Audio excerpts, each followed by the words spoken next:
Hi, everybody, and welcome back once again for Grab Bag Mini Movie Reviews.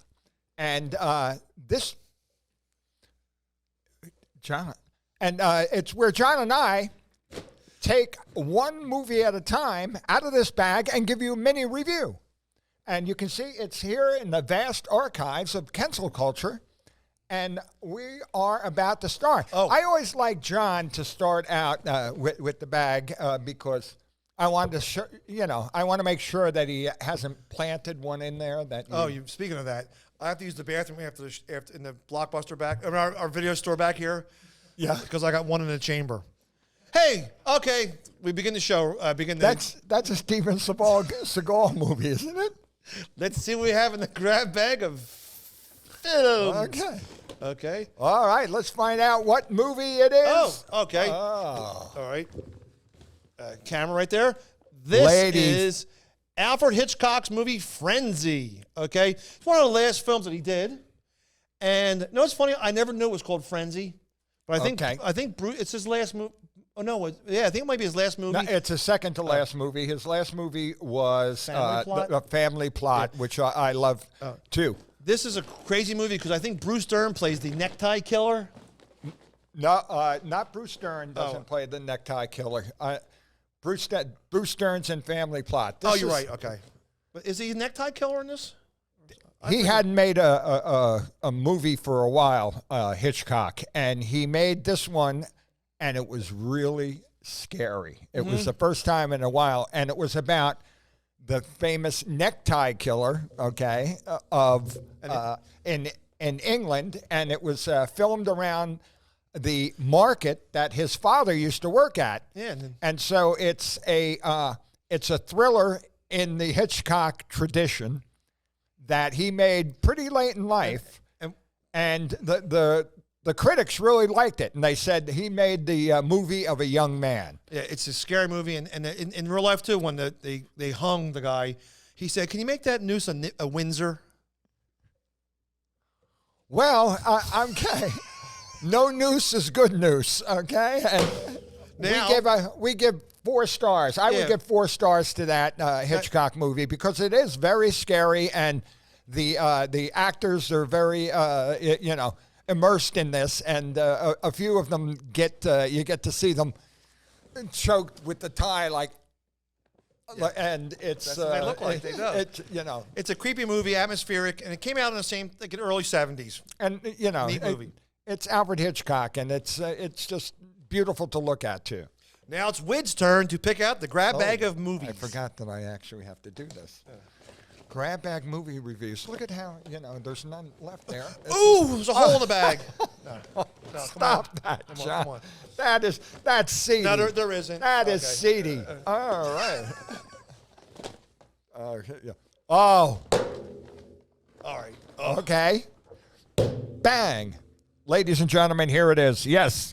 Slapshot. One of John's favorite movies right over here. All right. Slapshot. It's about a Canadian. Are they in Canada or are they in upstate New like Detroit.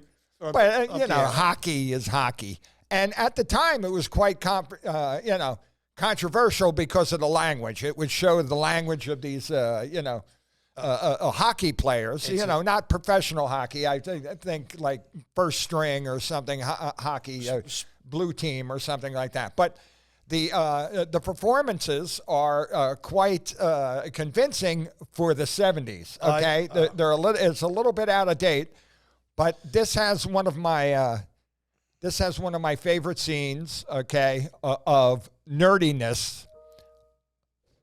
And yes, I said nerdiness, okay, with the Hanson brothers, okay? Grown men, hockey players playing with little toys and cars and things like that. And they were the nerdiest, and they looked just like me. They would call me one of the Hanson, the fourth Hanson brother. When Witz first started performing, he had long black hair and glasses, and he looked like, it's 3 brothers that look alike, long black hair and glasses. Yeah. Paul Newman says it's his favorite movie, and he was in like Absence of Malice, HUD, famous movies, Cat on a Hot Tin Roofies. But it's weird. This was his favorite movie, but he plays a veteran player who says the team's going to be he's trying to keep the team alive in the midst of a sale. But interesting fact in this movie here, she just died last week at the age of 83. The mother from A Christmas Story. Oh, I did not know that. Right, she's in this movie. Oh, she's completely opposite of when she's so sweet in Christmas Story. Big nude scene. Nude. She's nude in the movie with Beth. She's in with Paul Newman. I think it was a body double, though. I'll show you on my phone. I don't think so. Wow. Also, John. too, is this had a very catchy song. They play the whole movie that we got to get right back to where we started from the 70s. Love is good. Love is right. Started from. You got to get it right back to where you But people always cite, what's your favorite sports movie? It's Caddyshack and Slapshot. I recommend it. I recommend it too. It's a goal. Yes. Hey, ladies and gentlemen, that has been our edition of Grab Bag Mini Movie Reviews. Kensil culture. All right. I thought that was enough. That was Do two at a time. I like 2 at a time. Yeah. Mm-hmm. Yeah, 4 is too much. Right. Hi, ladies.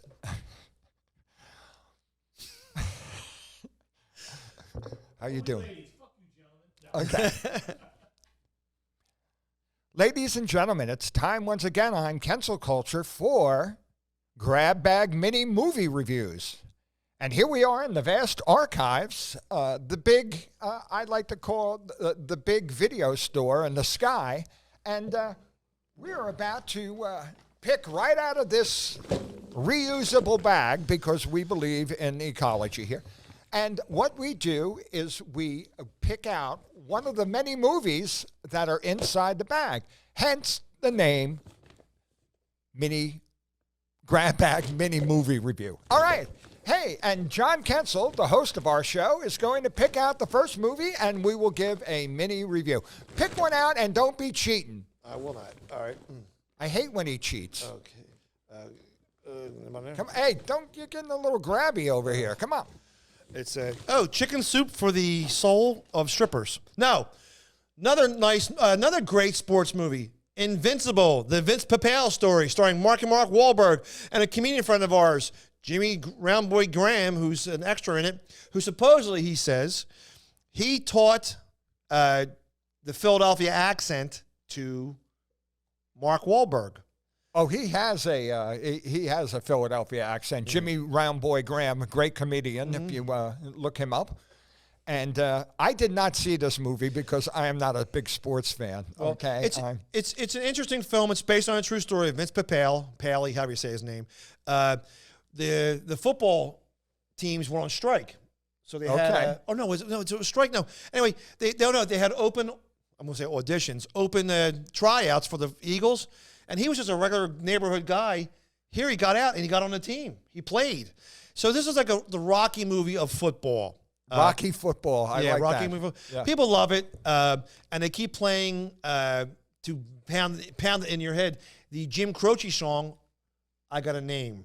Like Jim Croce from Philadelphia. From the same neighborhood, too. Yeah. I Got a Name. He was Reed Street. I remember 10th and Reed over near the Moyamensing Prison right here in Philadelphia. And I did not see that. But what about poor Tom Brady's mother? Oh, what about Tom Brady's mother? Well, she put all that money to send him to college and get him through his first couple of years, and all she got was a quarterback. Hey, people. Guess whose turn it is? I can't remember. But Mark Wahlberg, I loved him in the porno movie he made. Yes, I can't. They played Dirk Diggler with Burt Reynolds, and he was Dirk Diggler. Yeah, Boogie Nights. All right, Boogie Nights. Now a good soundtrack, Boogie Nights. It is a good soundtrack. My brother just bought that for 50 cents. And now is 50 Cent on that soundtrack? No. Now it's Wid's turn to pick a movie out of the movie sack, out of Santa Claus's movie sack. The movie sack. At Invincible, I'll have to watch it up. It's about the. You're a sports fan. About the birds. Yeah. All right. Here it up. VHS head cleaner. No. That's a porno. Ladies and gentlemen, Jackass. Okay, this is one that you can kind of relate to. You know what? When it first came out, I didn't dig it. But in retrospect, it's hilarious, and and I find that because people enjoy pain. Okay, and seeing somebody in pain, it's kind of funny at times. And at first, I was too shocked, but then I saw Bad Grandpa. You got to see that movie. Bad Grandpa, which it kind of takes down the fourth wall, and it made me like this franchise. As you know, I was kind of old for it. This was shot at for. Like frat guys and sophomoric sort of humor, but I like the Stooges. And that's a great way of saying it. It's but this is real life Stooges. It's wonderful. It's a Saturday afternoon movie with your friends. You'll laugh at it. It's I can't believe they put their bodies through this stuff. And I used to think it was faked, but no, apparently like they got their teeth knocked out and concussions, but they could like staple things to their bodies and get hit by giant rubber hands, and they get gored by bulls. I think it was on the TV show Jackass. No, it might be on this too. Two guys dress up in a zebra costume. Okay. They go out and they get attacked by wild leopards, and they had to be like saved. I think it was for the TV show, but they spawned several things. In fact, the past year they had a Jackass 4, and they're all like probably in their 50s now. But it's crazy. And it's funny to read about, because I didn't really study the movies, but it's fun to read about some of the personalities in the movie that get into trouble or the hard road they actually had making these. And I recommend this movie because it's very faithful to the Hemingway novel. Hey, ladies and gentlemen, that has been another edition of Grab Bag Mini Movie Reviews. Cancel culture. Be there.